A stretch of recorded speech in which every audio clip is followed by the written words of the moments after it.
Let's talk about the big dream. The dream that's being sold to us by every billionaire with a rocket and every space agency looking for a budget. The dream of becoming a multiplanetary species. We've all seen the animations, right? The sleek silver ships landing in the red dust, the astronauts stepping out, the domes rising. It's inspiring. It's heroic. But there is a part of that dream that nobody wants to talk about, a part that's being swept under the rug of future engineering challenges, and that is the return trip. You see, getting to Mars is a nightmare. Staying on Mars is a death sentence.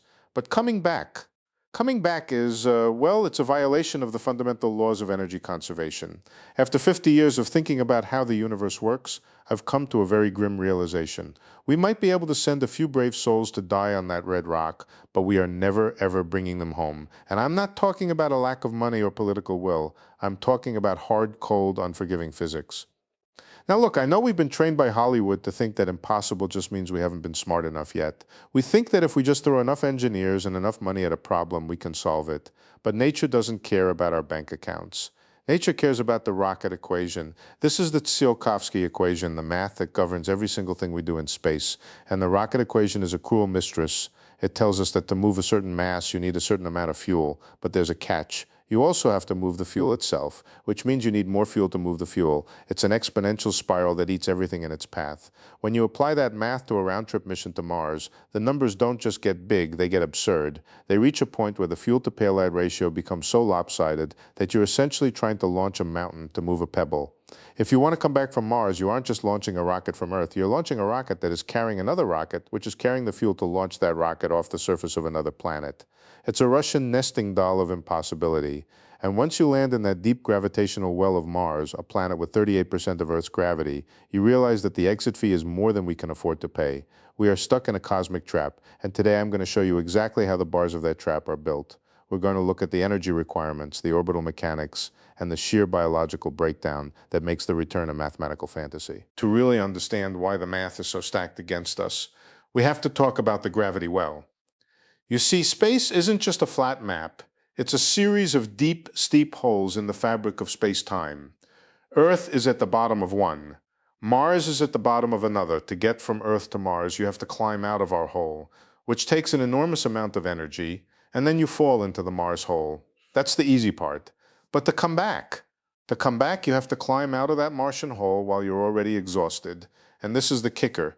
You have to have brought the ladder with you. When we sent men to the moon, the hole was shallow. The moon's gravity is only 1/6 of Earth's. You could get off the surface with a tiny engine and a small tank of fuel. But Mars is a different animal. It's a real planet. It's got significant gravity. To get a vehicle off Mars and back into orbit, you need a rocket that's roughly the size of the ones we use to launch satellites from Earth today. Now think about that. How do you get a massive multi-stage rocket to the surface of Mars in the first place? You can't just land it. It's too heavy. Every gram of weight you add to the Mars ascent vehicle requires an exponential increase in the fuel needed to get it to Mars. This is the tyranny of the rocket equation. It's a feedback loop that destroys every mission profile we've ever designed. If you want to return a crew of 4, you need a pressurized cabin, life support, and enough fuel to burn for several minutes at high thrust. That payload might weigh 20 or 30 tons. To get those 30 tons off the Martian surface, you need hundreds of tons of propellant, and to get those hundreds of tons of propellant to Mars, well, you'd need a fleet of Earth launchers larger than anything humanity has ever built. We're talking about thousands of tons of material in low Earth orbit just to bring back a handful of people.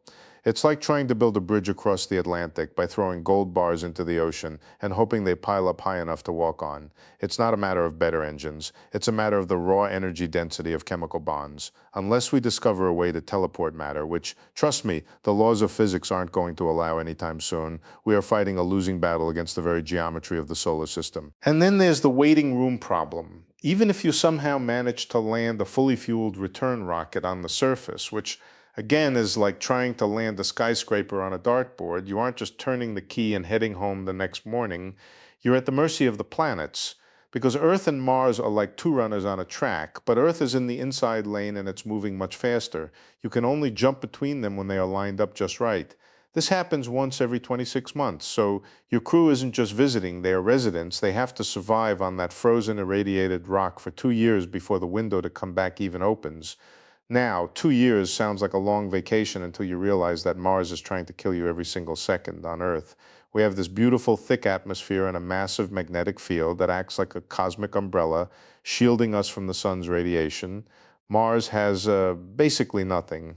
Its atmosphere is a thin veil of carbon dioxide, and its magnetic field died billions of years ago. Your astronauts are being peppered by galactic cosmic rays and solar protons that pass through the walls of a spacecraft like they aren't even there.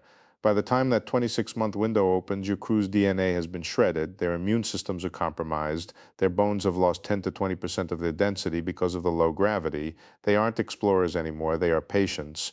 And here is where the impossible part really hits home to get back. Those weakened, sick astronauts have to perform the most complex physical maneuver in human history. They have to launch a rocket from a dusty, freezing desert, hit a precise orbital slot, and then fire an engine to begin a 6-month journey back across the void. But what happens if a seal freezes? What happens if the Martian dust, which is basically ground up glass, gets into the fuel lines? On Earth, we have a ground crew of thousands. On Mars, you have 4 tired people in bulky suits if anything goes wrong. And in space, things always go wrong, there is no rescue, there's no plan B. You're 140 million miles away from the nearest spare part. The sheer statistical probability of a failure over a 1,000-day mission is nearly 100%. We are essentially asking people to fly a plane that hasn't been serviced in 2 years off a runway made of sand into a hurricane. It's not a mission, it's a slow-motion catastrophe. But let's be optimistic for a second. Let's pretend we solved the energy problem. Let's pretend we have some miracle propulsion that doesn't care about the rocket equation. We still run into the wall of human biology. And this is where it gets really ugly. You see, the human body is a machine that was designed over millions of years to function under one specific set of conditions. 1 atmosphere of pressure, 1 g of gravity, and a very specific radiation background. When you remove those conditions, the machine starts to break down in ways that are nearly impossible to reverse. It's not just getting tired or getting a bit weak, it's a systemic collapse. Take the skeletal system in the low gravity of Mars. About 38% of what we have here, your body decides it doesn't need to be strong anymore. It starts leaching calcium out of your bones and dumping it into your bloodstream. You're literally peeing out your skeleton. By the time you've been there for 2 years, your bones are like brittle glass. Your muscles, including your heart, have withered. Now imagine that person, weak, brittle, and physically diminished, trying to endure the crushing g-forces of a return launch. The acceleration needed to reach escape velocity would likely snap their ribs or cause their heart to fail. We are talking about sending people on a trip that physically unsuits them for the return journey. It's a one-way biological transformation, and it's not just the bones, it's the eyes. We've discovered that in long-term spaceflight, the fluids in your body shift upward toward your head. This increases the pressure on the back of the brain and the optic nerves. Astronauts on the space station, which is only a few hundred miles up, regularly come back with permanent vision damage. Their eyeballs actually flatten. Now multiply that by a 1,000-day Mars mission. You're asking a crew of partially blind, physically fragile people to pilot a return craft through the most dangerous phase of flight. It's a recipe for disaster. We are biological organisms tied to Earth by a billion years of evolution. We can't just engineer our way out of our own cellular requirements. The stars and even the planets are a hostile frontier that we were never meant to cross. Then we have to talk about the fuel factory, because everyone knows the rocket equation is a killer. The popular solution is what we call in situ resource utilization, or ISRU. The idea is simple. You don't bring the return fuel from Earth, you make it on Mars, you send a robotic chemical plant ahead of time, suck carbon dioxide out of the Martian air, mix it with some hydrogen you brought along, and presto, you have methane and oxygen. It sounds brilliant. It looks great on a PowerPoint slide. But in practice, you're betting the lives of your crew on a remote-controlled refinery operating in a frozen dust bowl 140 million miles from the nearest repairman.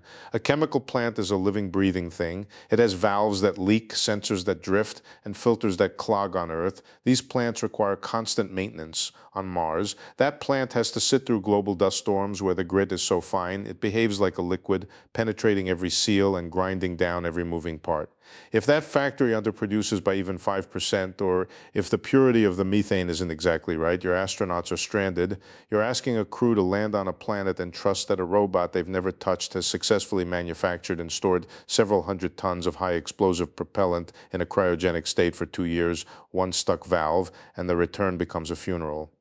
And let's look at that dust again. Martian soil is perchlorate rich, it's toxic. It's also highly electrostatic, it sticks to everything. When the astronauts come back into the hab after a walk, they bring that dust in with them. It gets into the air, into their lungs, and into the delicate electronics of the return vehicle.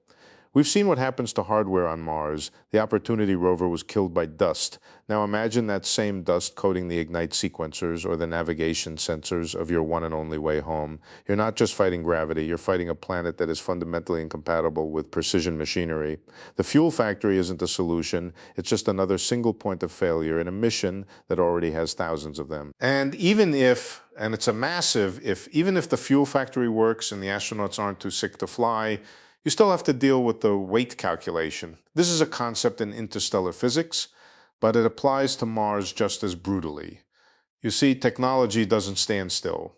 If we launch a mission in 2040 using our best current chemical rockets, it will take them 7 to 9 months to get there. But by 2045, we might have developed better nuclear thermal propulsion. So you send your pioneers out in 2040 on a grueling one-way trip speed mission. They land, they struggle, they wait. But while they are waiting for their return window, a faster, more advanced ship launched in 2044 zooms past them and arrives before they've even started their return journey. Now you have a rescue mission before you've even had a successful first mission. This creates a psychological and political paralysis. Why send anyone today with primitive technology that will be obsolete by the time they arrive? It's a race where the last person to leave is often the first to arrive. And that means we keep pushing the date further and further into the future, until the return becomes a mythical event that always stays 20 years away. But the real weight calculation killer is the cost-benefit analysis. Space agencies are run by people who have to justify every cent to bring back 1 kilogram of Martian rock. It costs billions to bring back one human being. The energy and mass requirements are so high that you could send 50 one-way robots for the price of one returning human. From a purely scientific perspective, the return makes no sense. Robots don't need air, they don't need food, and they don't get cancer from cosmic rays. The moment we realize that the return trip is 100 times more expensive than the arrival, the return part of the budget gets cut. The astronauts become permanent settlers, which is just a polite way of saying castaways. We are essentially asking people to go to a place where the cost of their return exceeds the value of their survival. Then there's the deceleration problem. This is the part of the journey that people always gloss over in the movies. They show the ship gracefully dipping into the atmosphere and floating down on a parachute. But look at the physics. When you're coming back from Mars, you aren't just orbiting Earth, you're falling toward it from deep space. You're hitting the atmosphere at roughly 11 or 12 kilometers per second.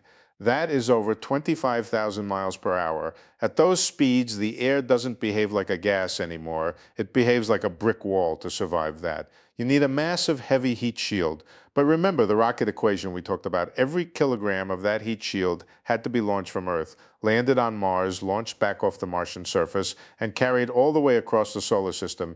You're carrying a massive dead weight for 3 years just for the final 10 minutes of the mission. If the shield has even a hairline fracture from a micrometeoroid impact during the journey, or if the Martian dust eroded the surface during the stay, the crew is incinerated in the upper atmosphere, there is no abort. Once you hit that entry interface, you're committed to a firestorm, and here's the biological tragedy. Your crew has been in low gravity for nearly 3 years. Their hearts are smaller, their blood volume has dropped, their brains have adapted to a world where down doesn't mean much. Suddenly they hit the Earth's atmosphere, and they are slammed with 6, 7, maybe 8 Gs of deceleration.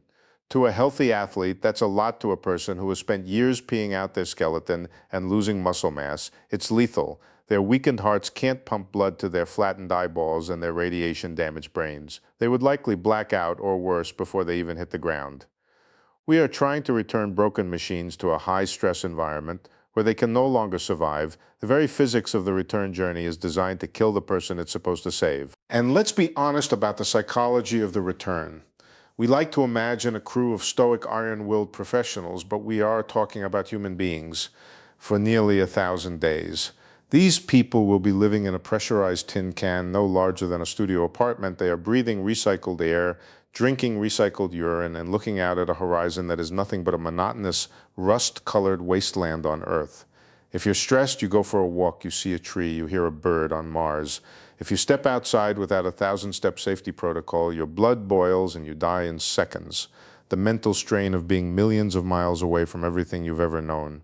with a 20-minute delay on every single conversation, is something we've never truly tested. This isn't the International Space Station where you can look down and see your hometown. This is the void. If a crew member has a breakdown, if the isolation leads to depression or conflict, the mission is over. And here's the kicker. The return requires peak performance. It requires a crew that is sharp, focused, and ready to handle 1,000 variables. But after 3 years of isolation and radiation-induced cognitive decline, you aren't coming home with a crew of heroes. You're coming home with a crew that is psychologically and neurologically shattered. Recent studies on space brain suggest that cosmic rays actually prune the dendrites in the brain, the connections between neurons. It's a slow-motion form of dementia. By the time the return window opens, the very people who need to be at their absolute best are experiencing memory loss, slowed reaction times, and increased anxiety. We are asking people to perform the most difficult engineering feat in history while their brains are literally being eaten by the stars. It's a cruel irony. The further we go into the cosmos, the less human we become. We aren't just leaving our planet behind, we are leaving our cognitive stability behind. The person who lands on Mars is not the person who would be trying to fly back. So if the energy is too high, the biology is too weak, and the psychology is too fragile, why do we keep talking about it? Why do we keep seeing these shiny graphics of rockets lifting off from the red sands? The answer, well, it's a bit of a cynical one. It's because the return is the product being sold, but the departure is where the money is. We are living in an era of planetary manifest destiny, where the goal isn't actually to bring people back, but to establish a presence. But a presence without a return path isn't a colony, it's a cemetery. We have to look at the planetary protection problem, too. This is something the public rarely hears about, but it's a massive roadblock in the legal and scientific community. If there is or was ever life on Mars, even just microscopic bacteria, bringing a crew back to Earth is a biohazard risk of global proportions. We call it back contamination. We have no idea what Martian perchlorates or potential dormant microbes would do to the Earth's biosphere. The legal requirements to quarantine a returning Mars crew would be so extreme that they might never be allowed to set foot on the soil of their home planet again. They would be prisoners in an orbiting lab, watched through a glass screen until the day they die. When you realize that coming home might mean living in a sealed box in Earth's orbit because you're considered a biological threat, the incentive to leave Mars disappears entirely, and this brings us to the ultimate impossible truth. To make a Mars return trip work, we don't just need better rockets, we need a different kind of physics. We need to be able to manipulate the fabric of space-time itself to bypass the rocket equation and the radiation barrier. But we don't have that. We have chemical combustion, we have lead shielding, we have 19th century thermodynamics applied to 21st century dreams.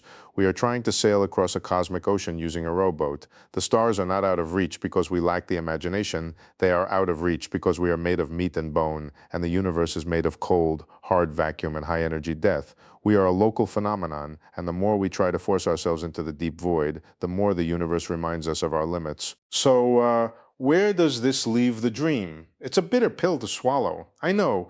We want to believe that we're the generation that finally breaks the bonds of the home world. We want to be the ones who see the first human footprint on another planet and know that it's just the beginning. But the hard truth of physics, the kind of physics that doesn't care about your feelings or your stock prices, tells us a different story. It tells us that for a biological organism like us, Mars is a destination, but it isn't a round trip.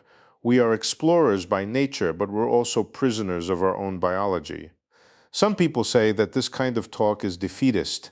They say that if we had listened to the skeptics, we'd never have crossed the oceans or reached the moon. But there's a difference between a challenge and a limit. Crossing the ocean was a challenge. Traveling faster than light is a limit. And the energy required to return from a deep gravity well like Mars, while maintaining the fragile chemistry of a human life, is pushing right up against those fundamental limits. If we ever do send people to Mars, and I suspect we might, it will be with the unspoken dark understanding that they are staying there. It will be a mission of sacrifice, not a mission of expansion. We are sending cosmic monks to a red monastery in the sky, and they will live out their days knowing that the Earth they see in their telescopes is a world they can never touch again. But maybe that's not such a bad thing. Maybe the impossibility of the return is exactly what we need to hear. Because if we realize that there is no planet B, if we accept that the stars aren't a backup plan for when we finish breaking this world, then we finally have to start taking care of what we have. If the return is impossible, then the home becomes infinitely more precious.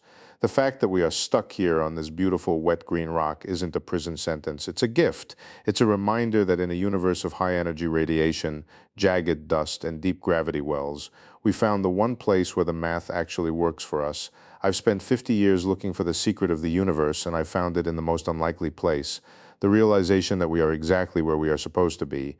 The void is a great place for math and a great place for black holes, but it's a terrible place for people. We should send our robots, we should send our cameras, we should let our minds wander across the light years, but we should keep our feet firmly planted in the soil that made us, because the further we try to run from the laws of physics, the more we realize that the only impossible thing is living without the world that gave us life in the first place. This is Leonard Susskind. Thanks for listening and for staying grounded.